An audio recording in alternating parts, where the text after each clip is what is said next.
Okay. And also at the same time programming. So it's Well, I'm like, starting the I recording know now. very well. It's like you don't want to mix them. So we got a few things that I want to talk about today. We'll start with something that may or may not be important to you. Just so that we we can have people to come in, straddle in, as we speak. I'm pretty sure I have not shown you guys, in this class. So I want to show you, a Android application, that is not complicated at all. Okay, so let me start up the virtual machine and actually run the application, so we can see, oh, okay, that's kind of silly, and then we look at the source code.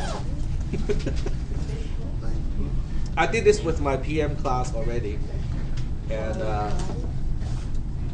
a few people got really excited about it and say, well, I want to do my, Android programming too. And some people got a little bit discouraged. It's like, really? This much code only to make an application like this? So I'm going to give you guys a exposure to it. The emulator takes a while to set up. It depends on the machine. Some computers, some are much faster because I'm also using the x86 virtual machine. And with hardware acceleration, it's not really that slow. In the other classroom, it was really fast. I mean, it just brings it up. It's actually faster than an actual Android device. The virtual machine runs faster. Yeah, because I have in the other classroom, I had a really good, powerful PC. This one is not as quick, but it's still okay. It's going to be okay. It's going to be all right. Okay. So the purpose of this exercise is to show you, in the world of programming, okay, the kind of program that we are doing in this class, I just want to show you how it compares to I would call this a toy application program in Android. Okay, I just want to give you a little comparison here. Okay. Not to discourage anyone from pursuing the computer science path, but to give you a more realistic view of what is to come. The impending doom, right? The impending doom. Well, I mean, it's exciting, to some people to be able to do all this stuff. It's exciting. So when it's loading, I can just kind of describe, the point already. Then I can actually show you the code. This particular app is called, I call it Game Timer. Okay, it's for my kids. Basically, because they find it difficult to keep track of how much time they play games, throughout the day. Because they like to break it up into multiple sessions. I want to play this game and then the other game. Oh, I need to go back and do something else. I need to go to the bathroom. And they want to start and stop the timer all the time. So I have this one little app that can help them kind of keep track of time. And when this is loading, I can also go to the actual website to show you the application. The website is newblocks.appinventor.mit.edu. So let me sign in first. And this is really cool because your projects, they're all stored in the cloud. And the screen is not sync. Okay, I think I have to adjust the refresh rate of this particular screen because it's not showing the bottom. It's still not showing the bottom. What is going on here? Oh, come on. It's showing everything, on my screen, but on the other screen it's not showing. So let me see if I can fix that first. Oh, okay, I see. Because I have two outputs, they both have to be 75. Well, that one has to be 75 Hertz to work, so I just said the wrong one. Yep, I did it. There we go. All right. So this is the application itself, and this is called App Inventor. It's a project started by Google, so that people can do quote unquote graphical programming for the Android system. But then later on, Google abandoned the project. Apparently, it's taking up developers too much time at Google, and they want to do something else with that time, with that developer time. So, and then MIT picked it up, MIT decided that this is a worthwhile project, and they picked up the project. They continue with the development. This is App Inventor 2, which is a little bit better than the first one. And I want to show you the. Let me see if the emulator is up. Yep, it is. This one is slower than my in the other classroom. And this is the app itself. It's not the most up-to-date one, but it kind of gives you an idea already. Okay, so this is what it is. I I specify a daily allowance of how much time my kids can play games, and then they can select what they want to use for a session, and you click the start button and it starts the timer. So it counts down in both the daily remaining time and also the session remaining time. And when it gets to gets to 0, then it will give you a message and say your game time is up. To basically say, okay, your pre-programmed duration of the session is out. So at that time, my kids can go and say, okay, got it, and they can stop playing. And the timer will stop at that time. So it's not complicated, right? I mean, it's just a timer, okay? It's a timer with, both the sense of a session and also, a daily allowance. So not complicated at all, yep. Do they get rollover minutes? Hmm? Do they get rollover minutes? If they don't hit the button, the daily allowance will keep decrementing. But and all the time the message, you're running out of game time. You're running out of game time. So Will they be could not do repeated. anything all week, and then on Sunday play for 7 hours. No, they don't get to do that. There's no carryover. For a reason. There are reasons. They already have the mentality of if I'm allocated this much time per day, I have to use up all that time per day. So it's a lot of times I just let the natural consequences set in, like not being able to wake up the next day and be late at school. I just go like, yep, you're gonna be late today. I wonder why. All right, so this is the app. It doesn't look complicated at all. So the first question that you might want to ask is, well, I have all these text boxes, right? You can change the text box and make it something, change the number. Okay.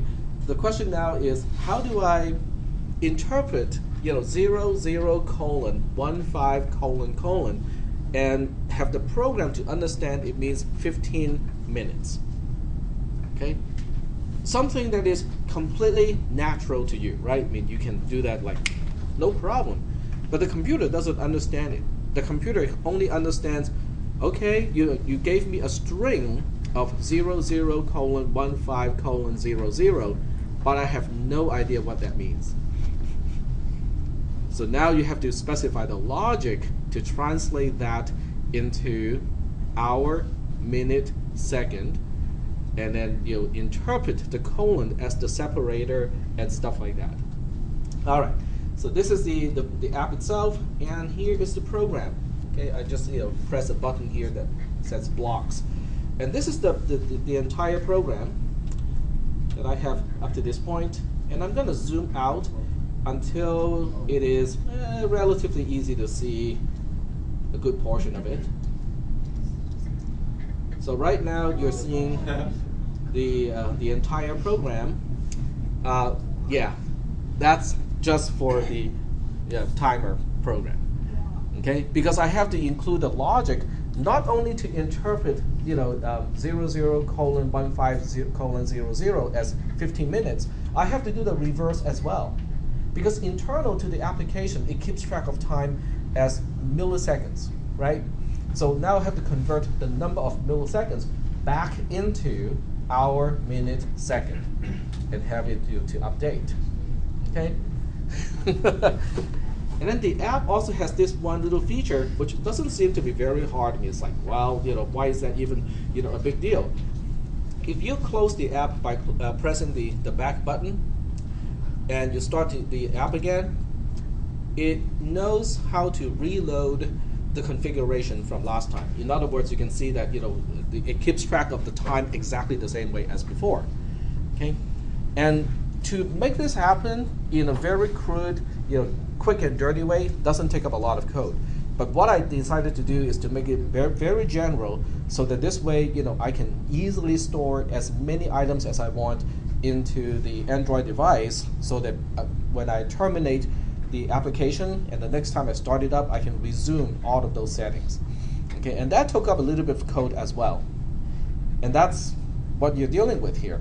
Okay, it's a very simple app, but yet at the same time, it has a lot of code in already. Yep.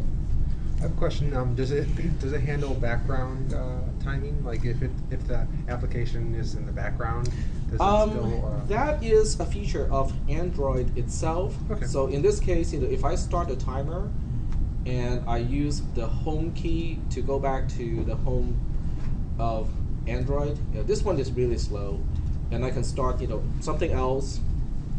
Let's say the browser.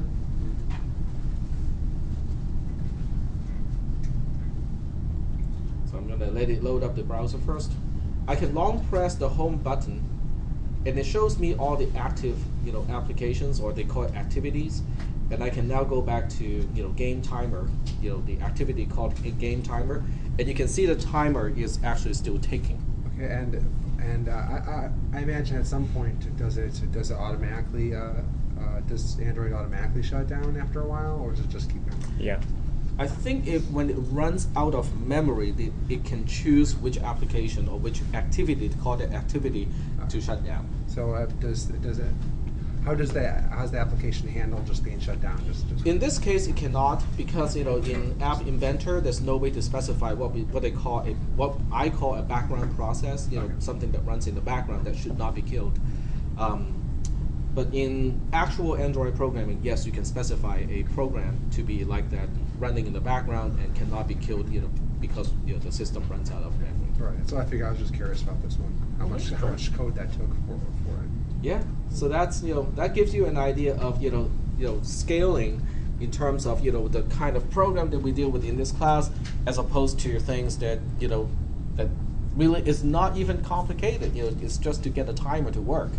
To interpret 00:15:00 as 15 minutes is taking up quite a bit of code already. Okay. But on the other hand, this is really cool in another way, because let me zoom back into the default level here. It's really kind of cool because you don't have to learn any syntax to do programming like this. It's all drag and drop. You go to the control part here. You see, some of these should look familiar, like a conditional statement, and also a pre-checking loop. Those should look kind of familiar. You just drag and drop the blocks, and you just make connections. Snap them together, and you have your program. There's no syntax to learn. It also has concepts that we have talked about in this class already. You can go to procedures. A procedure is basically a subroutine. It's just another name for a subroutine. So you can define your subroutines. You can define subroutines that can return values. When you use to procedure, with a result. You can have local variables and global variables. If you click variables, you can have global variables and also have local variables within a block. So there are a lot of things that we cover in this class that you can already find in App Inventor. In other words, most of you, if not all, can start app programming already using this particular interface. Arrays are here as well, except it's not called arrays, it's called a list. Okay. At the lowest level, they are different things. An array is different from a list, but on a higher level, they are kind of similar concepts. You can do a lot of things that you can do with arrays with lists. Okay. So for anyone who's interested, this is not a difficult thing to pick up, and it can be a lot of fun too. So if you want to do something over the winter break and just want to learn how to do some simple app programming, the other nice thing about this is you can go to Guide, and there's a whole lot of support to guide you through the process. Tutorials, sample programs, explanations, everything that you need to get started with app programming. So this class should prepare you well enough that you can pick this up by yourself. Yep. You may have mentioned this earlier, but is there an iOS version of this? No. I think even if MIT would spend the time to do it, Apple would not let it happen. There is Cone Salad or something like that. There are some quasi equivalents, but it's not that drag and drop. You do need to know a little bit more code. Okay, well, thank you. But App Inventor, was just updated last Thursday. So this is now version 2.0 beta. Before last Thursday, it was 2.0 alpha. And they changed a few features. It broke some of my existing programs, but that was expected because the change from alpha to beta can break code, because alpha is supposedly an internal testing phase and beta is external testing phase. So anything that is only intended for quote unquote internal testing may not may be changed, may not be retained for external testing. But for the most part, they did a whole bunch of improvements from alpha to beta, and the product is usable. I would say there are still a lot of things they can improve, but it's definitely usable, especially for simpler projects. If you have a really huge projects to do, I would not do it in App Inventor. But if you just want to kind of, I want to give it a try and write my simple app to do something, this is not a bad idea. It's a really kind of an easy way to get into actual programming. And because it's app programming, it is also much more interactive than just tracing programs using a spreadsheet in this class. All right. So are there any questions about this? Any comments, feedback? No? Nobody cares?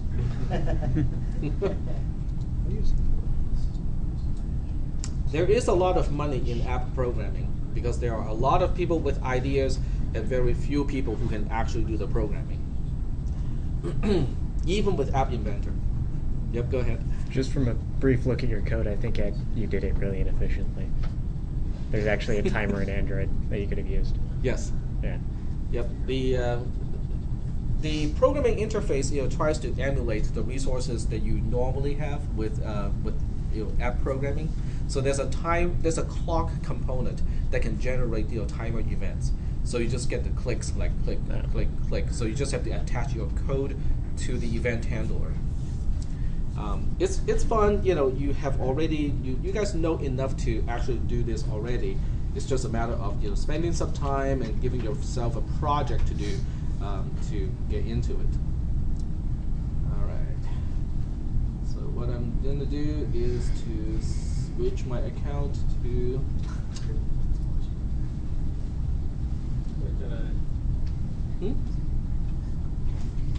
Oh, okay, actually, let's go to some profs. Oh yeah, the Hunger Games.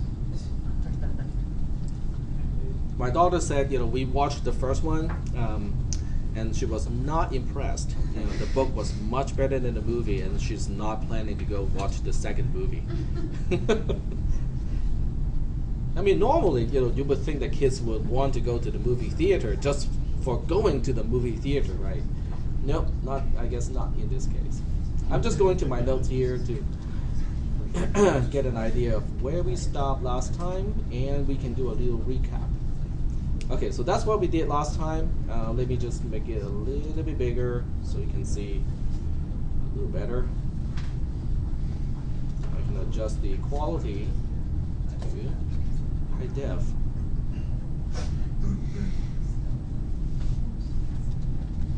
Okay, so this is what we did last time. We talked about the three representations of expressions. It's not going to be in a test, okay? I'm not going to give you the infix notation and then ask you to give me the equivalent postfix notation. It's some of you actually may be able to do it already. Just understanding what it is already is good. But that's not going to be in the test. I just want to give you the exposure, just because we are at the right point and we are already talking about infix versus prefix. It's just a good point to talk about the postfix notation too, because postfix is just a whole lot easier to understand from the computer's perspective compared to the other two. Okay, so it's just a whole lot easier to parse. And last time I also talked about how there are existing quote-unquote programming languages like PostScript and also PDF that already make use of the postfix notation. Yep. If it's easier for the computer to understand postfix, wouldn't more languages use it? Not really, because most programming languages are intended for humans to create the program, right? So that's why they don't want to use postfix in a quote unquote regular programming language, because you still have a human component that is specifying the program. Now with PostScript and PDF, it's a little bit different because it is a program that is generating that file. It's your printer driver that's generating the program, and it's the printer that is trying to understand that particular language. In other words, the origin and the destination are both computers. So from that perspective, you can use PostScript, which is the most efficient way to generate the expressions, and also the most efficient way to parse the syntax, because both ends are basically machines with no human component. The very few human components, like people who are actually writing the drivers for the printer on one side and also writing the driver on the PC side on the other hand, those people can deal with postfix because they are programmers, experienced programmers to begin with. But for something like App Inventor, you definitely don't want to do something like that, because you throw postfix notation into the whole mix and people just don't know what to do with it. So that's where we stopped last time, and then this time we'll continue with how to return values, because that's the whole idea, or that's the whole reason why we were talking about that. Before we do that, let's talk about your homework solution, and that would be sub 1. So we'll go ahead and take a look at the solution of sub 1. That was due just a few minutes ago. The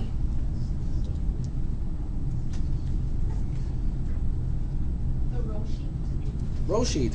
And I've got a new one. I finally remembered to print one. Yep. All right, so here is your program. I'm hoping that in this class, nobody is making one of the mistakes that my students from the other class was making, which is overthinking about it and using local variables when there are no local variables. Okay, so let's go ahead and do it.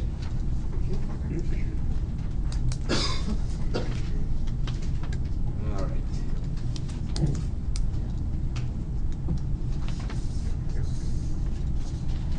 All right. Do you guys have any questions I can answer? Anything I can answer? Yep. Okay. All right, so let's go ahead and get started with this one. We need one column for comments because we have one condition to evaluate. We have line numbers, and we do have global variables in this case. What are my global variables in this case? X and N. Both variables are global because I don't have any by-val parameters, I don't have any local variables, and I don't have any by-ref parameters. So every name that I refer to in this entire program, they must be global variables. So we have N and we have X, and both of these should be unknown to begin with. So unless I tell you they should start with any specific value, you can basically just say, okay, they have to start with an unknown value. Because even if you assume any value, initial value for N and X, they get immediately changed on lines 8 and 9, so it doesn't really do anything. So now we start with line 8, X gets changed to line 9, N gets changed to 3, and then on line 10, we perform the invocation of the subroutine sub 1. Return line number is line 11, because the invocation is on line 10 itself. Since we don't have any parameters or local variables, we can now start the execution inside the subroutine starting on line 2. On line 2, N is greater than 0 is true. Then we go to line 3, N gets decreased by 1. Whoops, the other one. On line 4, I invoke sub 1 again. So pretty much the same thing. We allocate the leftmost available column for return line number. And this time the return line number should be line 5 because the invocation is on line 4. And then we continue execution where? On line 2. Yep, that is important. We always start from the beginning of the entire subroutine. N is greater than 0 is true. We go to line 3 again. We decrement n from 2 to 1. We go to line 4. We allocate another column for the return line number, which is still line 5. And then we go continue execution in the subroutine on line 2. This is getting kind of boring. We go to line 3, we decrease n by 1, it becomes 0. Then we go to line 4, allocate another return line number. Remember, it is line 5 that we have to go back to. And now we go continue onto line 2 again.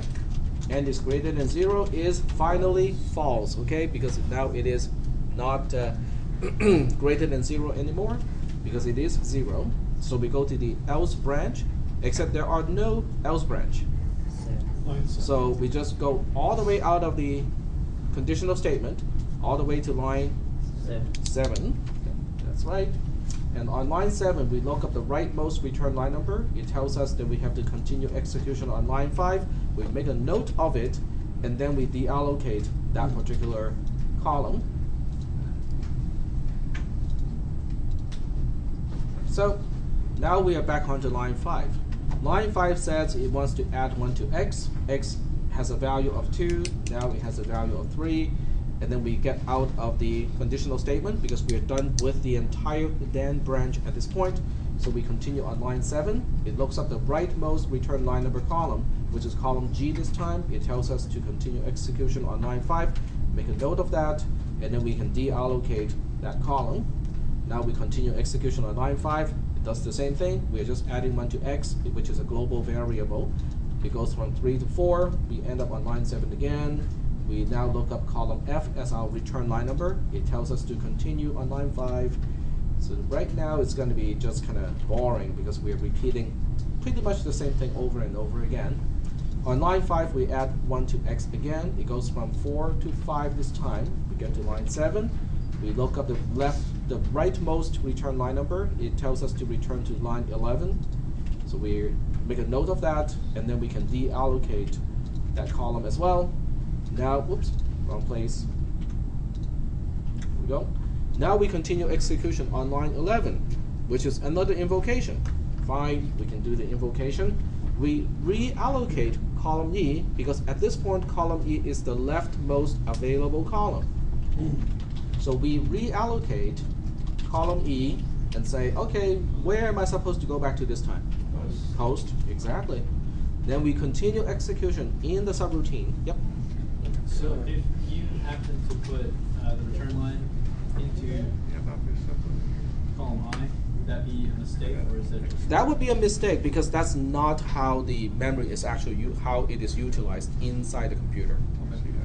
But I'm not going to take all the points off, obviously, but it is a mistake because we only allocate the leftmost available column. Okay. Yep. So on line 2, we continue our execution. We evaluate the condition. N is greater than 0 is false. So that means we don't have to go through all that trouble anymore. We just go straight to line 7. Line 7 is the end of a subroutine. We look up the rightmost available return line number, which tells us to continue execution at post. And then we have no use of that column anymore. We allocate it. Now we continue execution at post, which means we are at the finish line, all done. So that's the trace that you're supposed to, have in your homework assignment. Are there any questions about this trace? Yep. I didn't click that. The pound symbol at the end of return line, but everything else is correct. Does that matter? Say again? The pound sign. The pound sign, the return line number. So you, instead of return line number, you just say return line. That would be fine. Is that just our pseudocode that we're using? That's Right, as long as I understand what it means. Yep. Are you supposed to put n in front of x because of the alphabet? It doesn't matter. I mean, as long as those two are both global variables and they have their own columns, that's good. Not a problem. Any other questions? No other questions? This is all done? All right. So let's go ahead and close this one because I don't need it anymore. And I want to go back to my notes last time to see.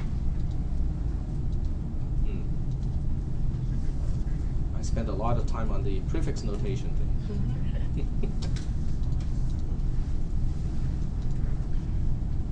And we already have factorial, but using a passing by reference in order to return the result. And that's the whole reason why we even have this thing here, because that's the limitation of passing by reference. Because in using pass by reference parameters to return a value or return a result involves you have to tell it where to store the result. Okay, and then later on you can reuse that variable in the next calculation. So this is why I have this little example here, because if every time you do a calculation using one operator, you have to store the result before you can use it again. This is what we need to do here with these 4 lines, instead of having an expression like this. That's the reason why we have the concept of a return value, is so that the result of an operation can be immediately utilized in place. Okay? That is the reason why we have return values. So we'll start with a very simple example, and then we'll move from there to more complicated examples. So let's start with something that is relatively simple, but still illustrates the entire mechanism of how do we return a value and how do we represent it in a trace like this. So we'll go ahead and define a subroutine, but this time it's not going to be sub1 because the subroutine has a specific meaning, and I'll call that, well, in this class I'm going to call it Johnny. You'll see why. Because the only thing it does is to return 5. Okay, from the lack of response, I would assume that that movie is too old for the current generation of students. Hey, I'm over 40 too. Okay, I'm over 40. I'm in the protected class already. Okay, the reference is Johnny 5, which is in the movie called Short Circuit. Yeah, Johnny 5 is alive. And that's also the, I think they use that as the blueprint of Wall-E. Yeah. Oh, sure it is. Mm-hmm. Except in, what is that movie? Wall-E is the name of the movie. So, except in Wall-E, they also incorporated other pet projects of Steve Jobs. Because when Wall-E started up, what sound did it emit? Former sound, didn't it? The same sound a Mac would. Twang, and it starts up, right? Yep. Very few people pick that up. It's like, come on, it's so obvious. All right, so this is Johnny as a subroutine, and I'm going to define the subroutine main, because we want to kind of move on to use the standard in C++, which is, we start execution in the main subroutine.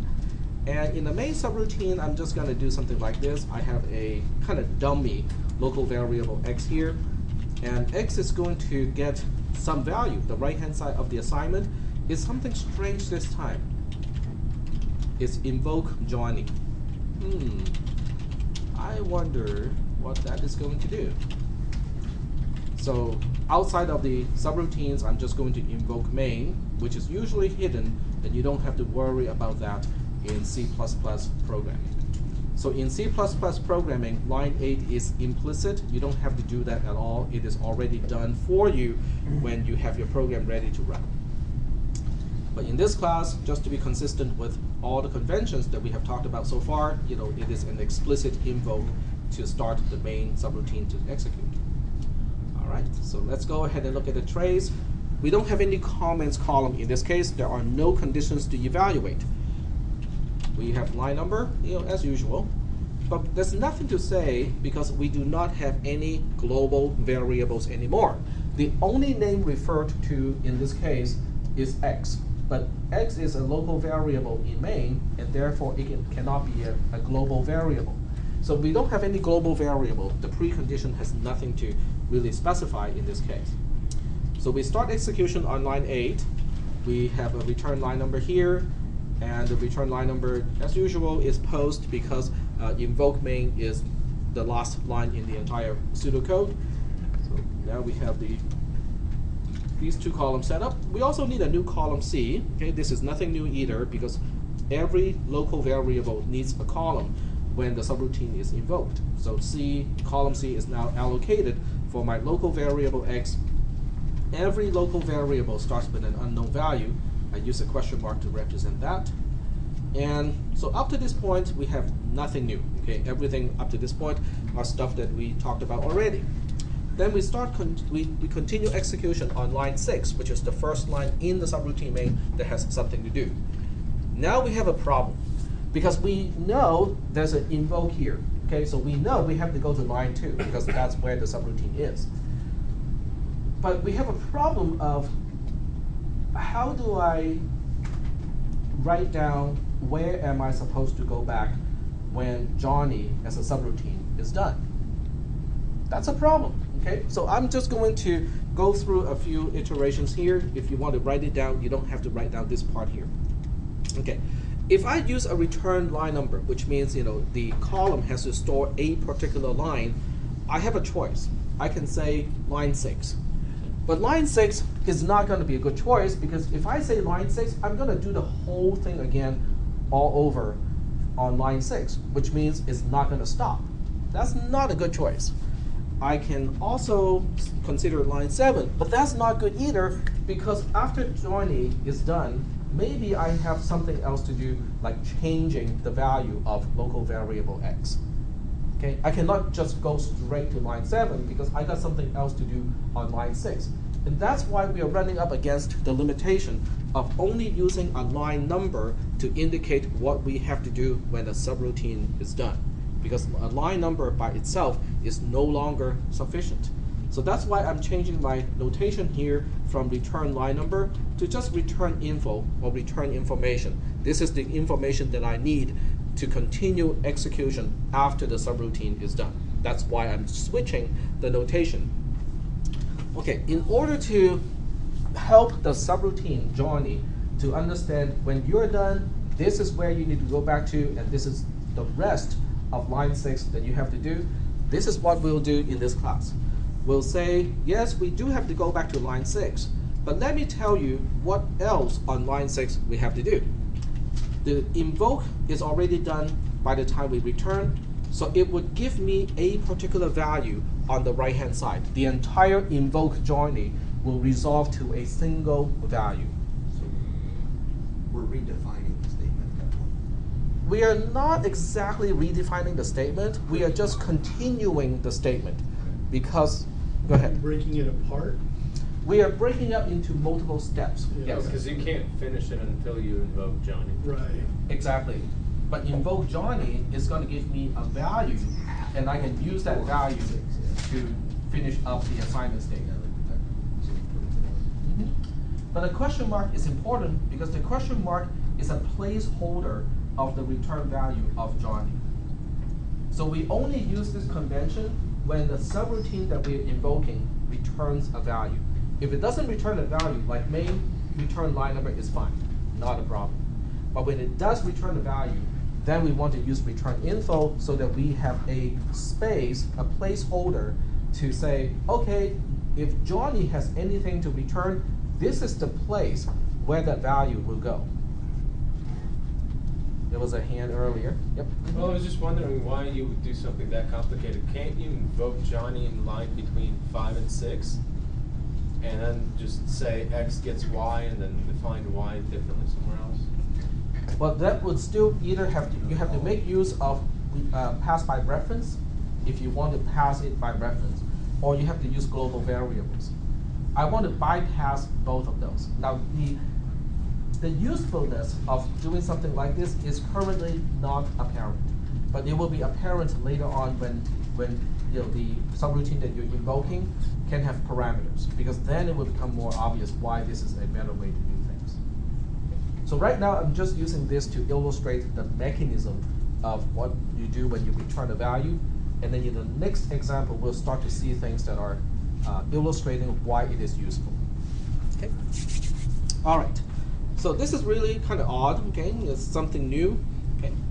And then when we get into the subroutine Johnny, we go to line 2, and now we have a new kind of statement that we haven't seen before, which is a return statement.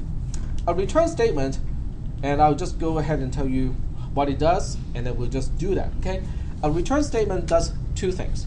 One is evaluate whatever expression it has on the right-hand side of the word returned itself.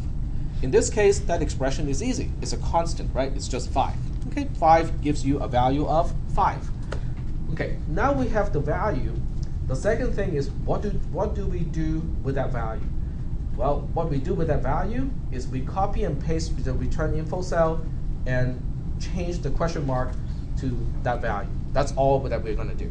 Because what the return statement is saying is the return value of this subroutine is 5.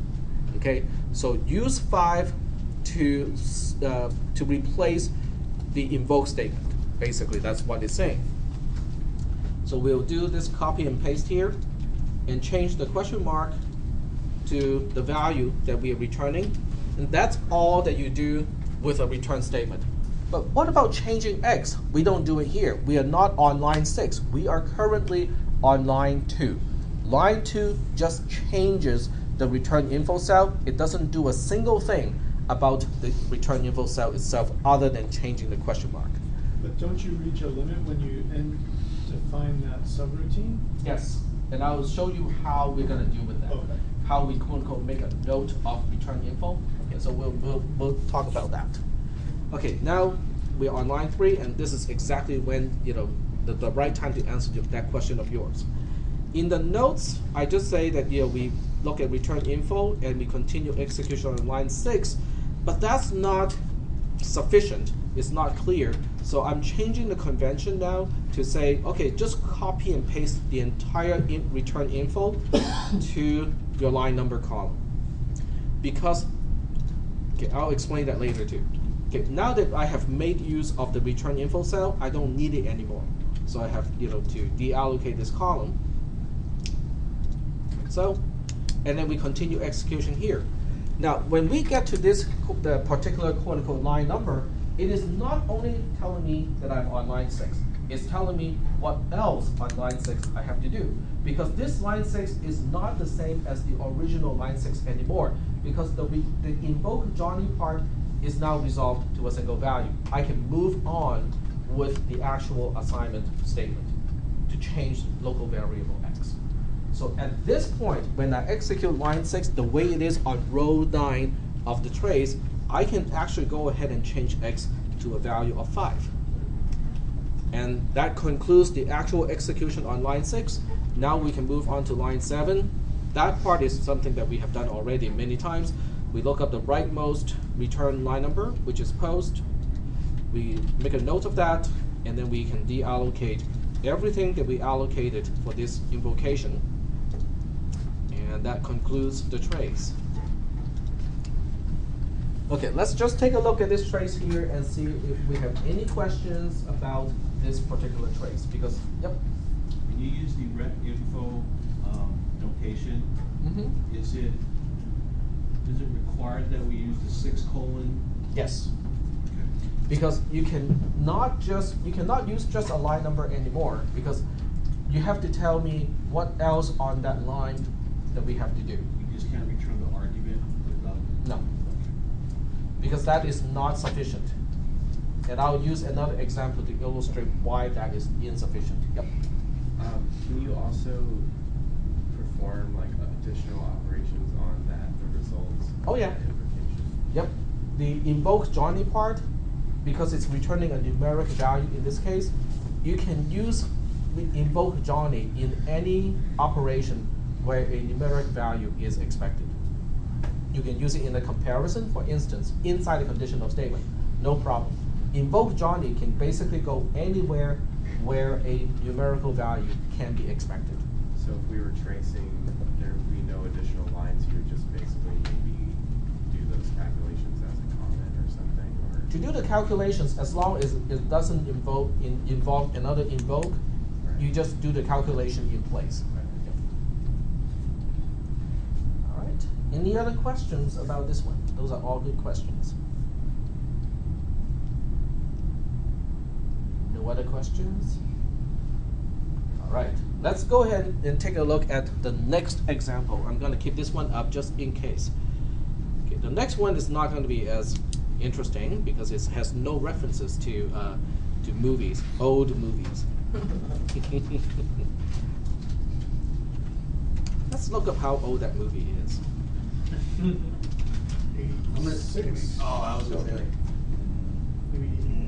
86. Oh, Yeah. Only 3 stars, 6.4 stars out of 10. I mean, who The did robot all was the these best ratings? part. yeah, what's up with that? That's crap. Yeah, it was one of the best movies. It was. That's when he put himself The robot was the together best and- part. Yeah, this is. I think that's. He had the eye patch at the end of the movie.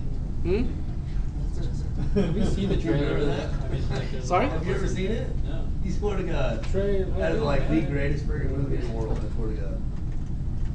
Enlighten us. It is. We want to know. This is also where science fiction is actually way behind the curve, because I think other than the quote unquote real AI part of Johnny, we can build easily robots like that already. Yep. I mean, we have self-driving cars. The only thing that's missing from the self-driving Priuses, I think, is how to go to a gas station and gas itself up. If they can, if it can just get that part done, I think that's going to be a car big. babysitters. Huh? Car babysitters. Car babysitters. Yeah. They have to make a new Either standard return of the full gas service cap. station. Yeah, they just need to change the gas cap, mechanism to make it, more mechanically friendly. So they can just park a car, to a special gas station, and there will be a mechanical arm that can easily access that trap door and go like that. Yep. With Ford Motor Company, I sat on a panel where there was concept design for polarizing one wheel and another wheel, so right front wheel and left front wheel, and then now you have a positive and a negative, and the vehicle actually just pulls itself onto a grid, and that's how it charges it. Ah. Yeah, so there's no more gas door essentially. Mhm. That's how a vehicle That's autonomously kinda cool. charges itself.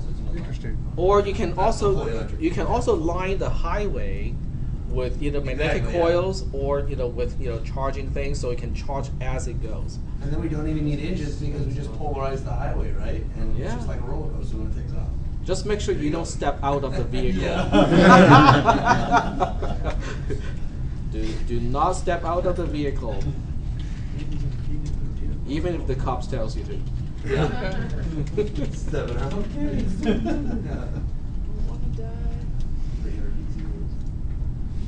If you get a highway patrol, calling out on a loudspeaker, step out of the vehicle, you just say, Finger finger? you first.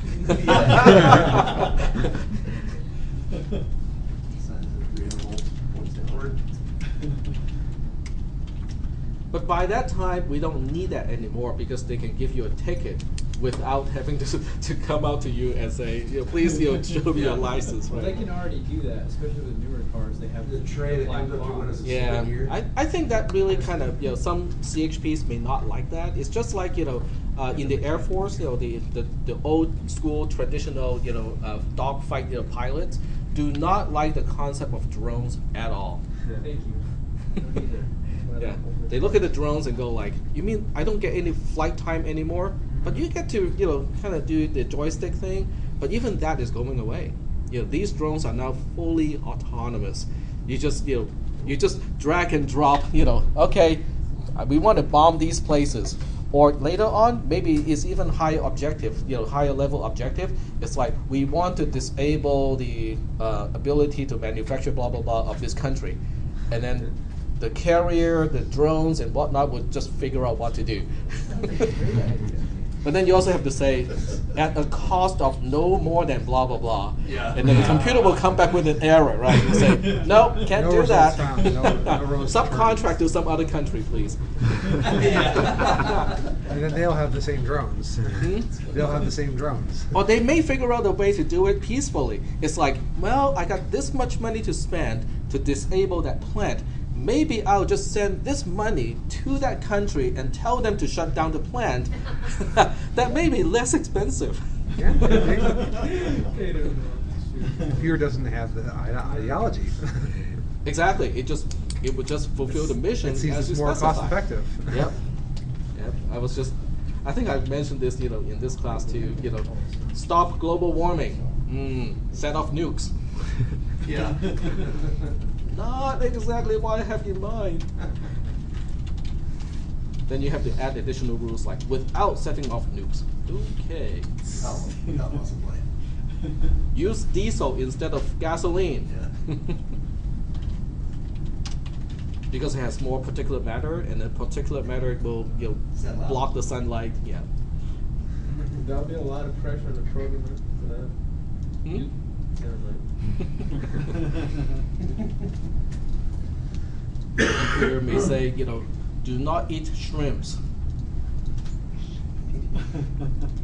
Because the shell of shrimps, makes up, it has calcium bicarbonate in it, and that's why it's hard.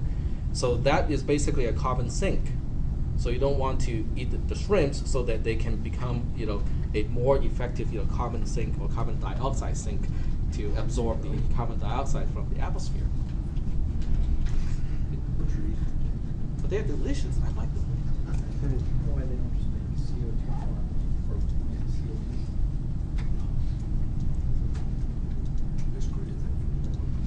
All right, so let's go ahead and trace this one. Okay, now this time we have a subroutine that has parameters. Okay, I think most of you know what this is going to do, right? I mean, given what the previous program did, this program is not that much different. Okay, the subroutine is a little bit more involved. It has got the parameters, but if you just look at what it's returning and what we're doing with the result of the invoke, I think you know what's going to happen in this case. But we'll trace it anyway, just so that we, definitely can be sure what this program is doing. Line number is, the precondition has nothing to say. We have no global variables in this case. We start execution on line 10. We get into the main subroutine. It has one local variable x. Okay, we need one for return line number. One for x, return line number is closed. X is a local variable, starts with an unknown value. Okay. So far, nothing really stands out.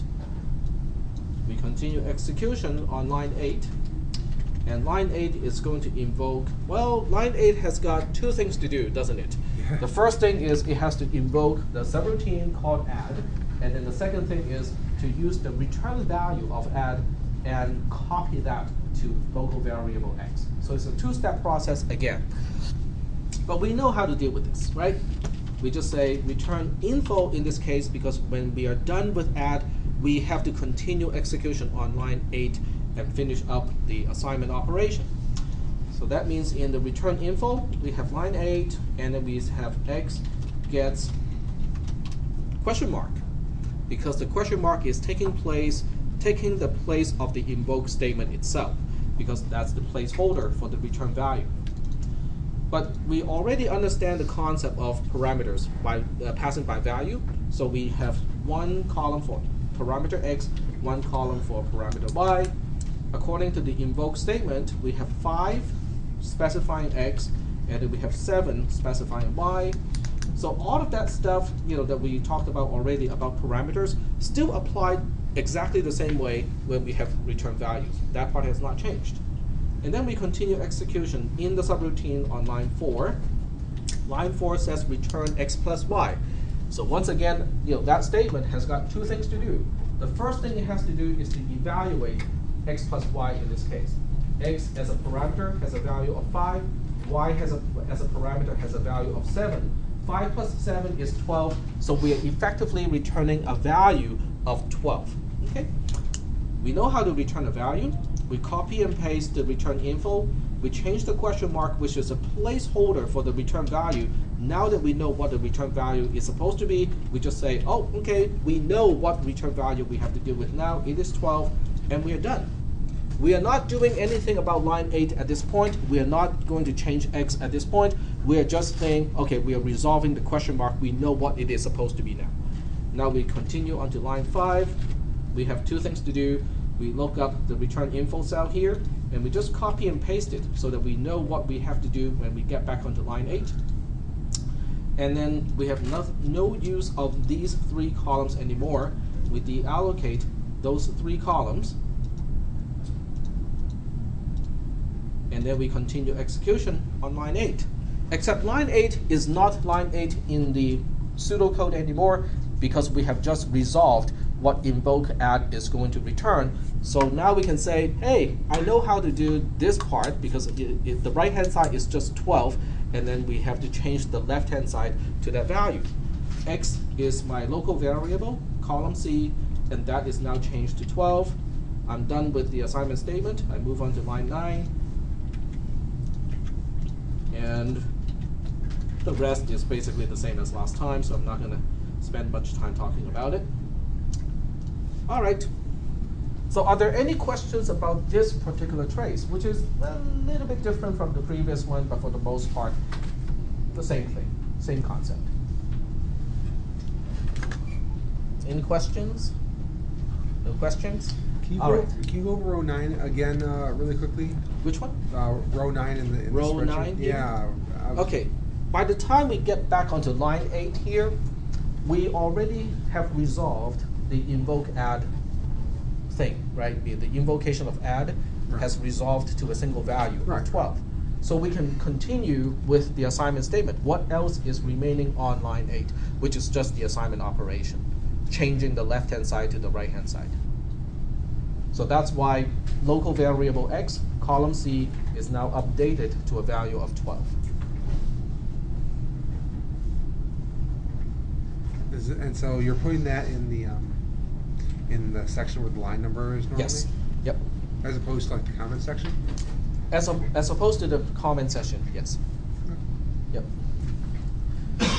The other way you can look at this is, all this time we have been abbreviating the line number. In other words, this one could have been just 5 colon and define sub, but because I'm not changing anything from the pseudocode, why do I want to repeat everything from the pseudocode over here?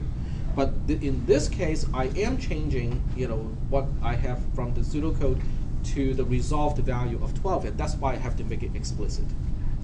So that's the other way to look at it, why we are using the line number column to represent what else do we have to do on a particular line.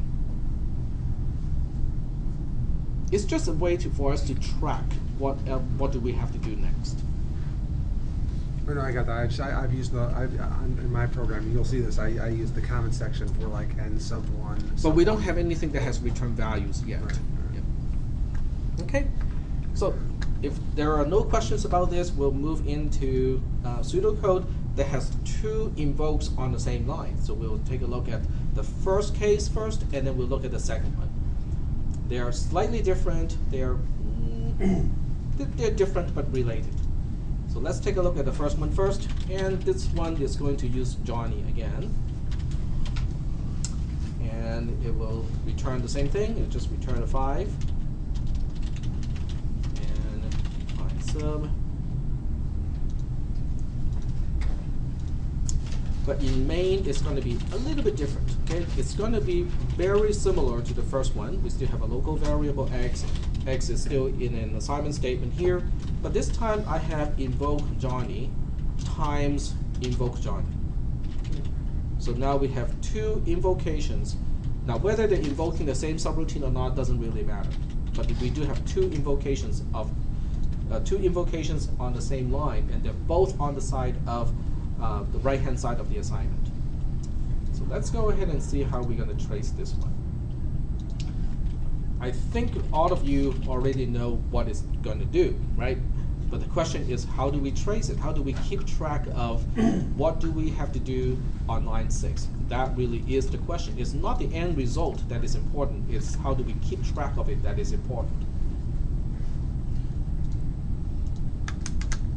And you might think that at this point, how do we keep track of this is important.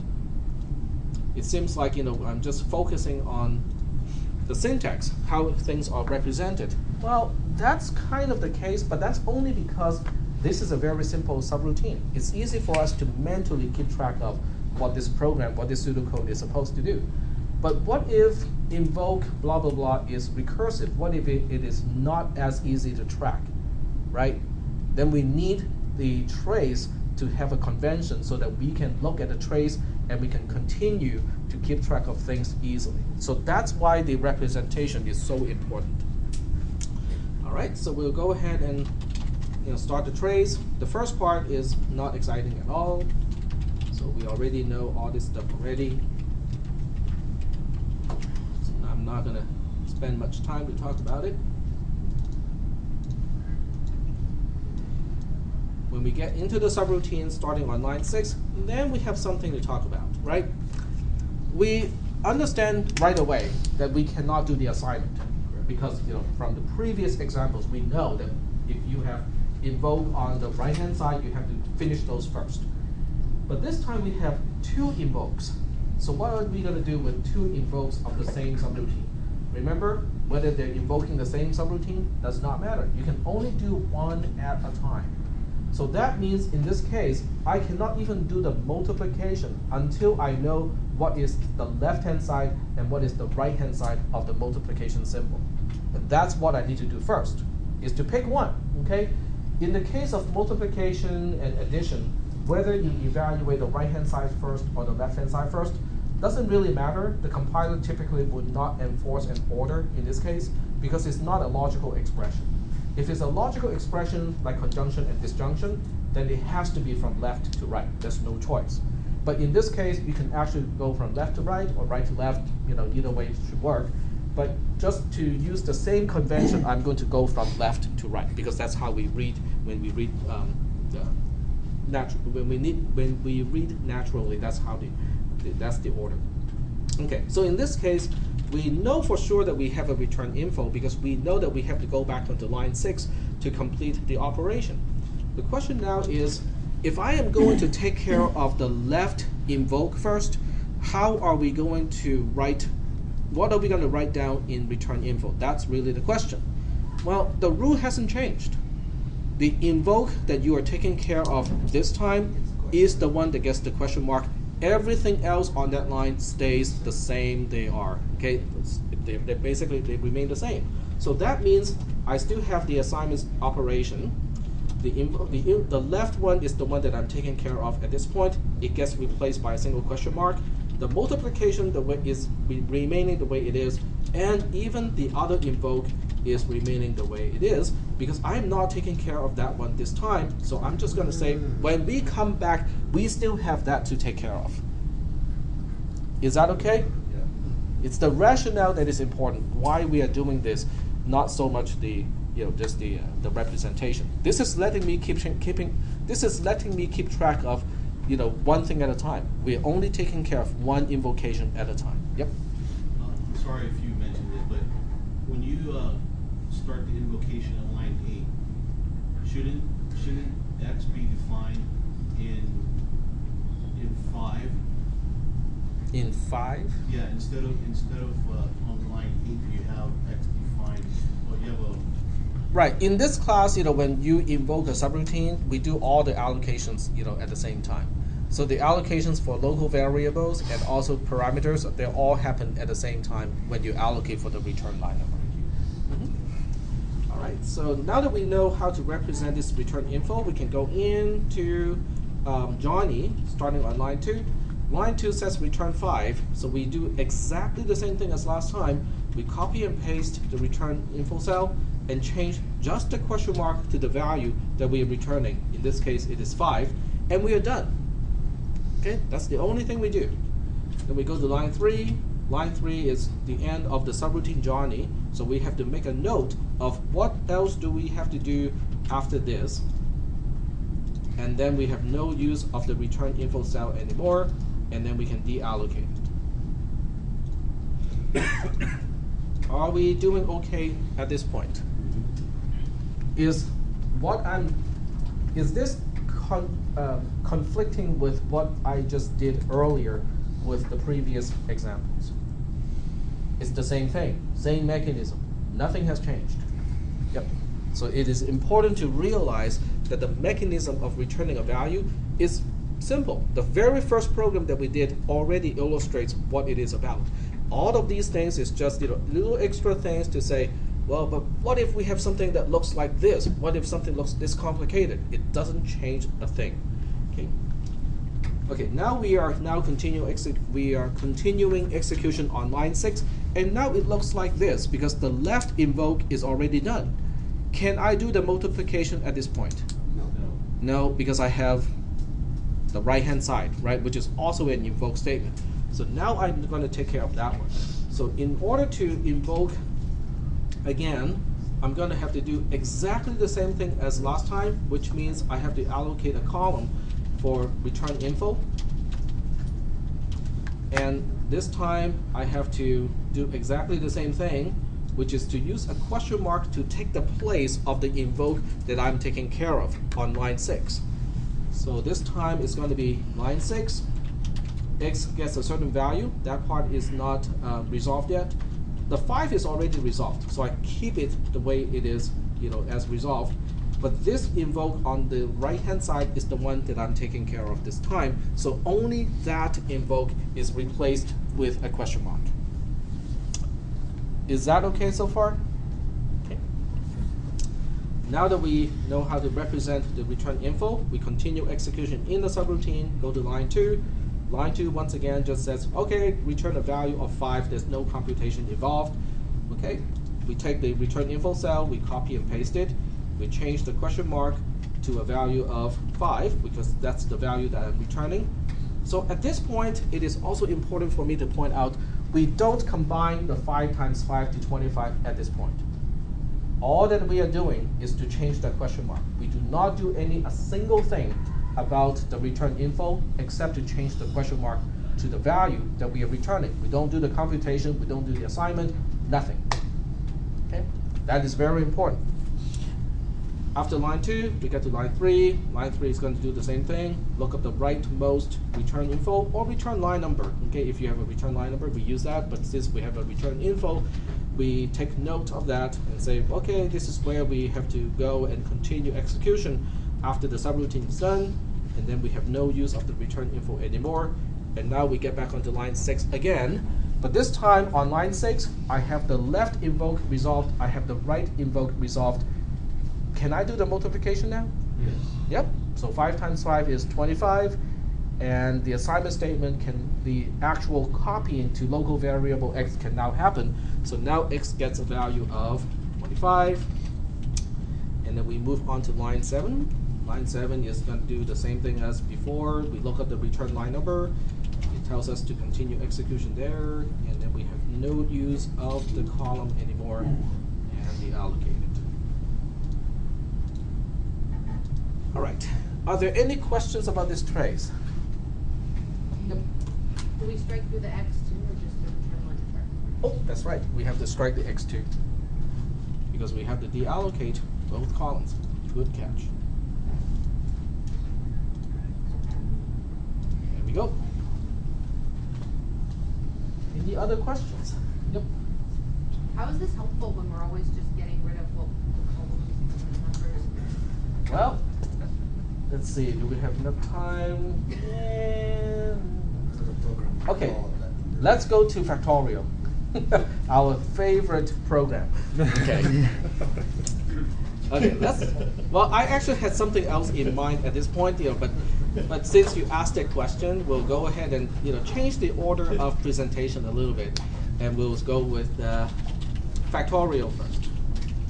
Find sub factorial, and this time I only need one parameter.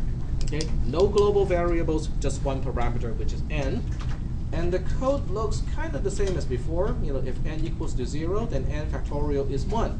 But I don't need a global variable or by reference parameter to return that result now, because I have a return statement. Okay? Else, what if n is greater than 0? Well, we can use a single return statement to accomplish what used to be multiple statements and involving passing by reference or global variables and stuff like that. Because this time I can say return n times the factorial of n minus 1. And if n define sub, okay, let me adjust the indentations first.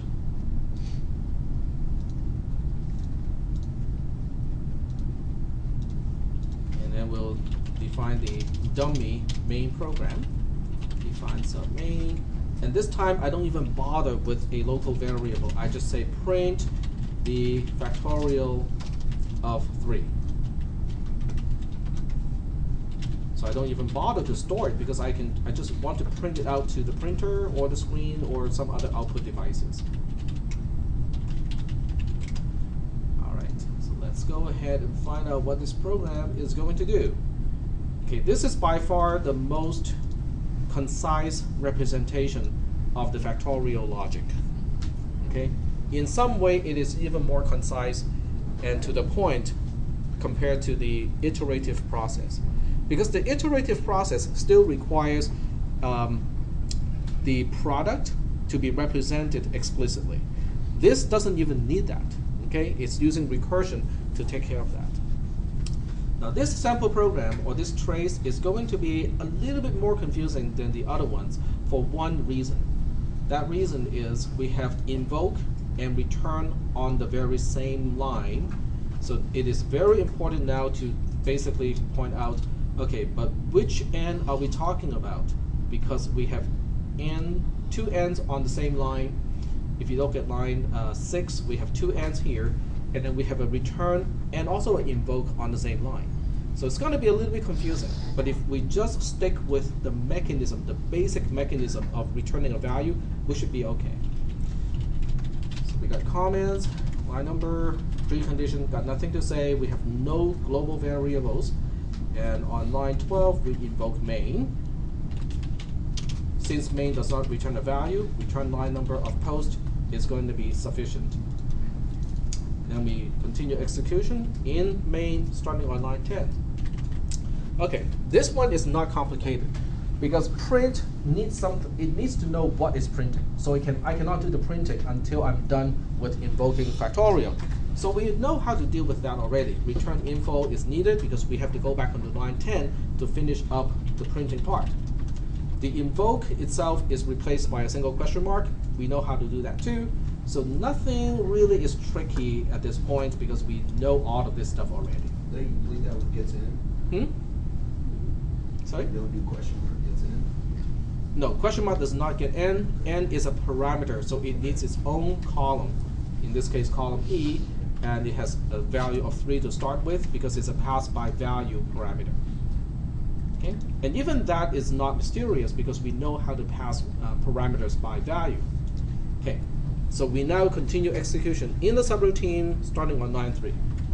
Yeah, we know how to deal with this. N equals to 0 is false. We go to the else branch. We go to line 6.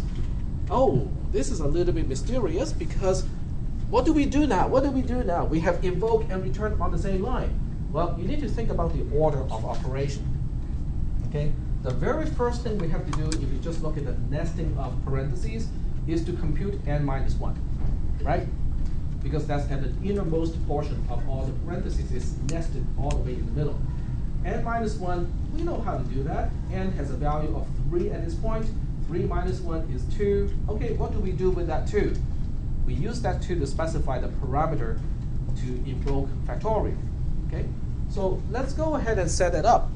But what about the rest of that line on line 6?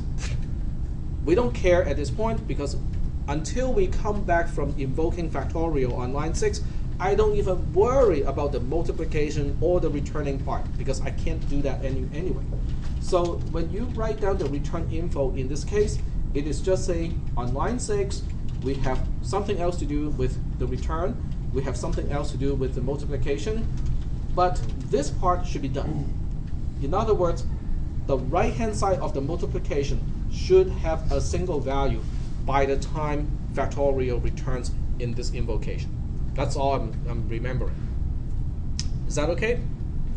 But in order to invoke factorial, I also need one more column for parameter n, and we talked about this earlier already. that should be 2 because 3 minus 1 is 2. Okay, are we doing okay so far with this particular invocation? Now going forward is actually the easy one. Coming back is going to be the confusing part. So at this point, I'm going to split the screen just so that it's easier for us to look at what needs to happen. Okay, so we are now done setting up columns F and G. We continue execution in the subroutine on line 3. N equals to 0 is false again. We go to line 6 again. And for this part, I'm just going to copy and paste because it's going to be pretty much the same thing, except for N now has a value of 1. I know it's about time, but let's go ahead and finish this anyway because it's going to be a little bit harder to pick it up next week. We get back onto line 3, N equals to 0 is false again. Then we continue execution on line 6. Trust me, we're almost done. Okay. And now N equals to 0. Okay, see, we are getting there. And then we get back onto line 3 again.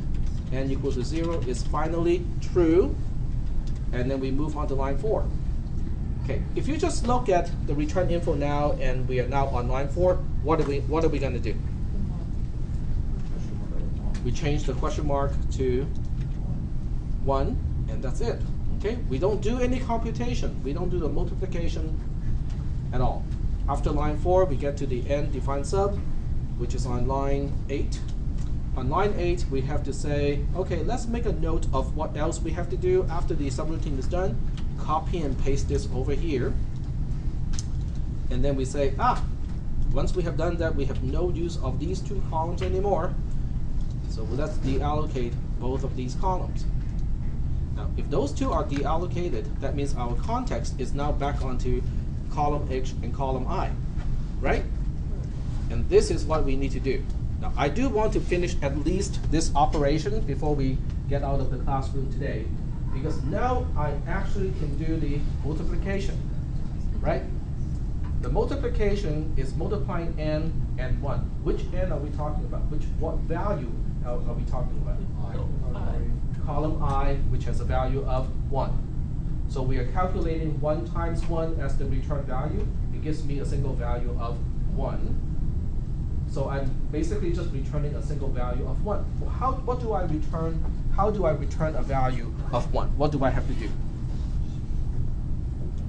What do I have to do about the return info cell? Copy and paste it, and then change the question mark to 1. That's it.